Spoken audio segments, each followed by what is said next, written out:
Hello, ഇന്നിതാ പുതിയൊരു video എന്താണെന്നൊക്കെ ഉള്ളത് നിങ്ങൾക്ക് ഇതൊക്കെ കാണുമ്പോൾ മനസ്സിലായിട്ടുണ്ടാവും എന്ന് വിചാരിക്കുന്നു കേട്ടോ. എന്നാലും നമ്മൾ പുതിയൊരു വീഡിയോയിലേക്ക് എല്ലാ കൂട്ടുകാർക്കും സ്വാഗതം.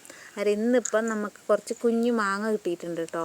വലിയ മധുരമൊന്നുമില്ല, ഒരു പുളിരസമൊക്കെയാണ് കേട്ടോ.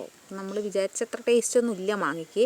എന്നാലും വേണ്ടില്ല, കുറേ നാളായിട്ടോ മാങ്ങ വെച്ചിട്ട് പുളിശ്ശേരിയൊക്കെ വെച്ചിട്ട് കുറേ നാളായി. അന്നേരം കിട്ടിയ മാങ്ങ വെച്ചിട്ട് ഞങ്ങളതങ്ങ് ഉണ്ടാക്കി നോക്കാൻ വിചാരിച്ചു. എല്ലാവർക്കും ഭയങ്കര ഇഷ്ടമാണ് കേട്ടോ. കുറേ നാളായി ഉണ്ടാക്കിയിട്ട്. എന്തായാലും ഒരു 3-4 വർഷമായിന്ന് തോന്നുന്നുണ്ട് കേട്ടോ ഉണ്ടാക്കിയിട്ട്. നമുക്കിങ്ങനെ കുഞ്ഞുമാങ്ങ കിട്ടൽ കുറവാണ്, അതുകൊണ്ടാണ് കേട്ടോ. ഇന്നതിന് കോമ്പിനേഷനായിട്ട് നല്ല മത്തി വറുത്തതും കൂടെ ഉണ്ട് കേട്ടോ. രാവിലെ കുറച്ച് മത്തി വാങ്ങിച്ചിട്ടുണ്ടായിരുന്നു. മത്തി അഥവാ ചാള എന്നൊക്കെ പറയും. അതിന് നമുക്ക് മാങ്ങേൻ്റെ തോലൊക്കെ കളഞ്ഞ് ഒരു 3-5 പച്ചമുളകും ഇട്ട് ലേശം മഞ്ഞൾപ്പൊടി ഉപ്പും ഇട്ടിട്ട് നമുക്ക് വേവിച്ചെടുക്കാം കേട്ടോ. നമ്മൾ പുളിശ്ശേരി എന്നൊക്കെ പറയുമ്പോൾ മൺചട്ടിയിലിട്ട് അടുപ്പത്ത് വേവിക്കുമ്പോഴാണല്ലോ അതിൻ്റേതായ ഒരു നാച്ചുറാലിറ്റിയും സുഖവും ടേസ്റ്റും ഒക്കെ കിട്ടുള്ളൂ. അതുകൊണ്ട് തന്നെ നമ്മൾ അടുപ്പത്ത് വെച്ചിട്ടാണ് കേട്ടോ കറി ഉണ്ടാക്കുന്നത്. ഇത് അടുപ്പത്ത് വേഗം വെക്കാം. മാങ്ങ ആയതുകൊണ്ട് തന്നെ വേഗം വെന്ത് കിട്ടും. 2 തിള തിളയ്ക്കുമ്പോഴത്തേക്കും വെന്ത് കിട്ടും. പഴുത്ത മാങ്ങയല്ലേ.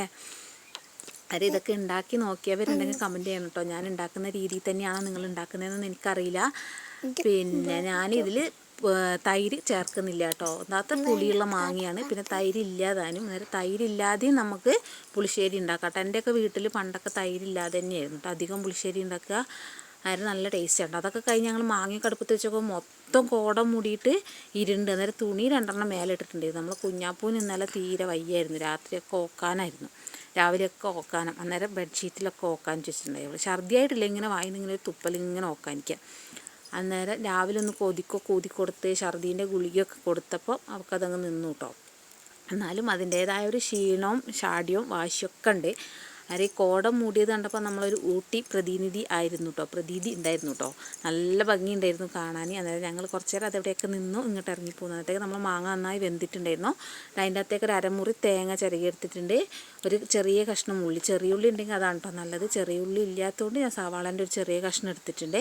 2-3 അല്ലി വെളുത്തുള്ളി, ലേശം ചെറിയ ജീരകം, ലേശം മഞ്ഞൾപ്പൊടി, ഇതൊക്കെ കൂടെ ഇട്ടിട്ട് നന്നായിട്ടൊന്ന് അരച്ചെടുക്കുക കേട്ടോ. അധികം വെള്ളം കൂട്ടാണ്ട് അരച്ചെടുക്കണം, കുറച്ച് വെള്ളത്തിൽ. പിന്നെ നമ്മളിതിൽ കുറച്ചൊന്ന് ചാറോട് കൂടിയേ വെക്കുക. എന്ന് വെച്ചാൽ നമ്മൾ മാങ്ങ ആയതുകൊണ്ട് കുറച്ച് കഴിയുമ്പോൾ നല്ല കട്ടിയായിട്ട് വരും കേട്ടോ. അതിന് വെച്ചവരുണ്ടെങ്കിൽ ഇങ്ങനെ പറയേണ്ട ആവശ്യമൊന്നുമില്ല. എന്നാലും വെക്കാത്തവരുണ്ടെങ്കിൽ കണ്ടോട്ടെ, എല്ലാവരും ഒരേ രീതിയിലായിരിക്കില്ലല്ലോ വെക്കുന്നതെന്ന് കരുതിയിട്ടോ ഇങ്ങനെ പറയുന്നത്. ആരും വെക്കാത്തവരുണ്ടെങ്കിൽ എന്തായാലും ഒന്ന് ഈ നമ്മളെ മാങ്ങ കിട്ടുന്ന സമയത്ത് നമുക്ക് പഴുത്ത മാങ്ങ, ഏത് പഴുത്ത മാങ്ങയാണെങ്കിലും വെച്ച് ചെയ്യാം കേട്ടോ. ഇപ്പോൾ പുളി നല്ല മധുരമുള്ള മാങ്ങയാണെങ്കിൽ അതിൻ്റെ അകത്തേക്ക് നമ്മൾ ലേശം തൈര് ചേർക്കുമ്പോൾ മധുരവും പുളിയും എരിവൊക്കെ ഒന്ന് ഒരു കോമ്പിനേഷനായി കിട്ടും. അതുപോലെ നല്ല ഒരുവിധം പുളിയുള്ള മാങ്ങയായതുകൊണ്ട് നമ്മൾ പുളിയും കൂടെ ചേർത്തിട്ടുണ്ടെങ്കിൽ ഭയങ്കര പുളിയാവും. അഥവാ നമ്മൾക്ക് തൈരില്ലെങ്കിൽ നമ്മൾ ചെറുനാരങ്ങ ഉണ്ടാവില്ല, ആ ചെറുനാരങ്ങേൻ്റെ ഒരു ചെറിയ പീസ് എടുത്തിട്ട് അതിൻ്റെ നീരൊക്കെ ഒഴിച്ചു കൊടുത്താൽ മതി. നമ്മൾ ഈ അരപ്പൊക്കെ ചേർത്ത് കഴിഞ്ഞിട്ട് അത് തിളച്ച് വരുമ്പോൾ ലേശം ചെറുനാരങ്ങ നീരും കൂടെ ഒഴിച്ചു കൊടുത്തിട്ടുണ്ടെങ്കിൽ നമുക്ക് ആ മധുരം ഒന്ന് ബാലൻസ് ചെയ്ത് കിട്ടും കേട്ടോ. അത് ചെയ്ത് നോക്കാത്തവരുണ്ടെങ്കിൽ അങ്ങനെയും ചെയ്ത് നോക്കണം.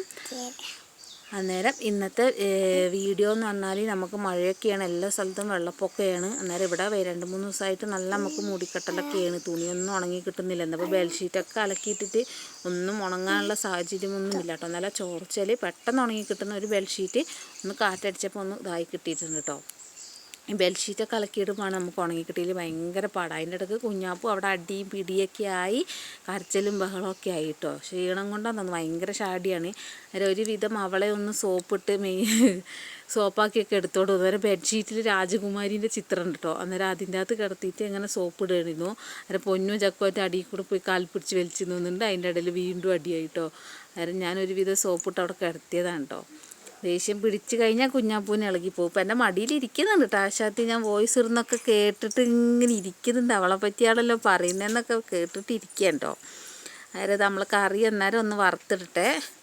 അന്നേരം ചെറിയുള്ളി ഇല്ല, ഞാൻ നേരത്തെ പറഞ്ഞത്. അതുകൊണ്ട് സവാളേൻ്റെ ഒരു ചെറിയ കഷ്ണവും കരിവേപ്പിലയും വറ്റൽമുളകും ഇല്ല. അന്നേരം ഇതൊക്കെ കൂടെ ഇട്ടൊന്ന് താളിച്ചൊഴിക്കുക കേട്ടോ. ഇനി നമ്മളെ മീനും കൂടെ വറുത്ത് ലേശം മത്തി പുളിമുളക് ഇടുന്നുണ്ട് കേട്ടോ. പിന്നെ കറി ഉണ്ടാക്കി കഴിഞ്ഞപ്പോൾ നല്ല ടേസ്റ്റ് ഉണ്ടായിരുന്നു കേട്ടോ. ഞങ്ങൾക്ക് കറി കഴിഞ്ഞു, വൈകുന്നേരത്തേക്ക് കറി ഇല്ല കേട്ടോ. അതിൻ്റെ ഇതൊക്കെ പിഴിഞ്ഞ് മാങ്ങാൻ്റെയൊക്കെ പിഴിഞ്ഞ് അങ്ങോട്ട് ചോറിനുമ്പോഴൊരു സുഖം ഉണ്ടല്ലോ. മീൻ വറുത്തതും കൂടി ആകുമ്പോൾ നല്ല കോമ്പിനേഷനാണേ. അതിന് കറി കഴിഞ്ഞു. ഇനി വൈകുന്നേരത്തേക്ക് മീൻ പുളിമുളക് ഇട്ടത് കൊണ്ട് അത് കൂട്ടി ചോറിനാണ്, ലേശം ഉപ്പേരിയും കൂടെ വെച്ചിട്ട് വൈകുന്നേരത്തേക്ക് ആക്കണം കേട്ടോ. അതുകൊണ്ടാണ് ഞാൻ മീൻ പുളിമുളക് ഇട്ടത്. എനിക്കറിയായിരുന്നു വൈകുന്നേരത്തേക്ക് കറി ഉണ്ടാവില്ല എന്നുള്ളത്. ഷാണും ആദ്യം കുറേ നാൾ കൂടി കൂടുന്നതുകൊണ്ട് മൂപ്പർക്കും നല്ല ഇഷ്ടപ്പെട്ടു. ഞാൻ വെച്ചാൽ പുള്ളിക്കാരൻ അങ്ങനെ ചിലപ്പോൾ ഇഷ്ടപ്പെട്ടില്ലെങ്കിലോ എന്ന് വിചാരിച്ചു കേട്ടോ. പക്ഷേ മൂപ്പർക്ക് നല്ല ഇഷ്ടപ്പെട്ടു കേട്ടോ. അന്നേരം എല്ലാവരും ചെയ്ത് നോക്കുക കേട്ടോ. നമ്മളെ വീഡിയോ കണ്ടിട്ട് നിങ്ങൾ എല്ലാവരും വീഡിയോ കണ്ട് സബ്സ്ക്രൈബ് ചെയ്യാത്ത കൂട്ടുകാരുണ്ടെങ്കിൽ സബ്സ്ക്രൈബ് ചെയ്യണം, ലൈക്ക് ചെയ്യുക. വീഡിയോ ഇഷ്ടപ്പെട്ടില്ലെങ്കിൽ ഡിസ്ലൈക്ക് ചെയ്യുക കേട്ടോ. അന്നേരം വീഡിയോ സ്കിപ്പ് ചെയ്യാതെ എല്ലാവരും കാണുന്നുണ്ടെന്ന് പ്രതീക്ഷിക്കുന്നു. അന്നേരം എല്ലാവർക്കും കമൻറ്റ് ചെയ്യുന്ന എല്ലാവർക്കും ഒരുപാട് നന്ദിയുണ്ട് കേട്ടോ. നിങ്ങൾ ഞങ്ങളെ വീഡിയോനെ പറ്റി കമൻറ്റ് ചെയ്യുമ്പോൾ ഞങ്ങൾക്ക് ഒരുപാട് സന്തോഷമാണ് കേട്ടോ. അത് അന്നേരം നമ്മളെ മത്തി വറുത്തിട്ടുണ്ട്, മീൻ പുളിമുളക് ഇട്ടിട്ടുണ്ട്. ഇന്നത്തെ വീഡിയോ ഇത്രയേ ഉള്ളൂ. എല്ലാവർക്കും പുതിയൊരു വീഡിയോ ആയിട്ട് കാണുമ്പോഴേക്കും ബൈ.